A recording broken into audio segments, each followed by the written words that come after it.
Please welcome His Excellency Perry Christie, the Prime Minister from the Commonwealth of the Bahamas. Greetings from the Commonwealth of the Bahamas, your closest neighbor to the south. Martin Luther King Jr. holds a very special place in the hearts and minds of Bahamians, not least because he spent time amongst us, both in Nassau and in the tiny island of Bimini, where in 1964, while on a brief vacation, he composed his Nobel Prize acceptance speech. On a clear night, the lights of metropolitan Miami are in fact visible from the shores of Bimini, dramatizing the closeness between our two nations. We are, after all, less than 50 miles apart. But however close that may be in the literal sense, we are, in the geography of the soul, even closer than that.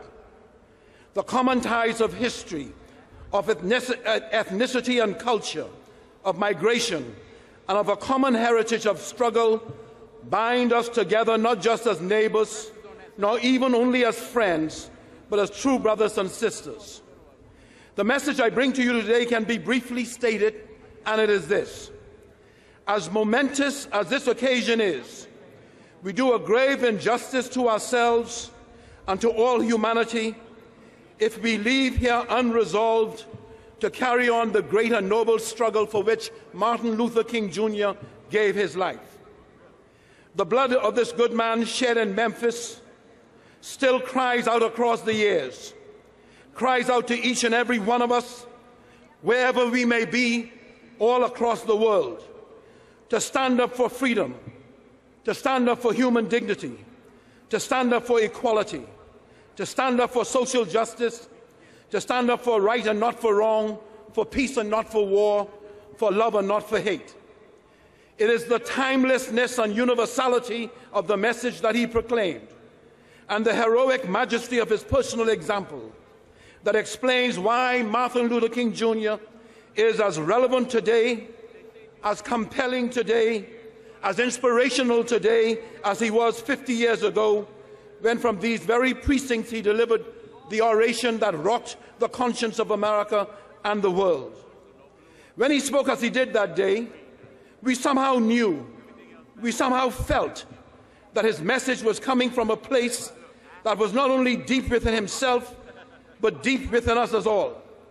He had awakened to the call of that place and was rousing us from our slumber so that we could take our own inner soundings and hear it too. In so doing, he gave language to our deepest yearning for a better life. Martin Luther King's work remains unfinished. This then must be for all of us a time not only for renewal, but above all, a profoundly personal level in the most authentic way possible, a time for rededication to the dream that Martin Luther King championed throughout his life. May the light of the flame continue to guide us as we go forward, each in his own way, each in his own nation, to continue the work of Martin Luther King. In that way, and in no other way, we keep his dream alive and make it our own.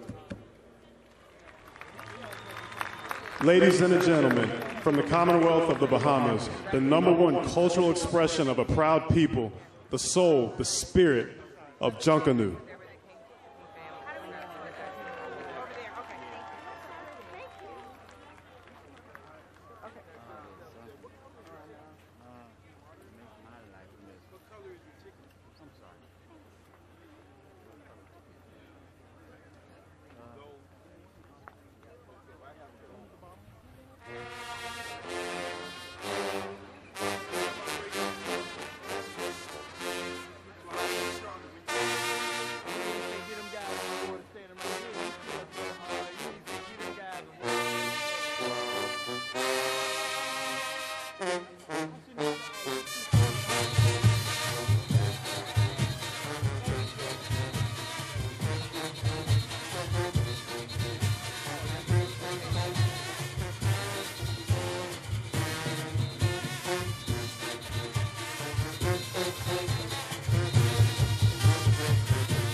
Thank you.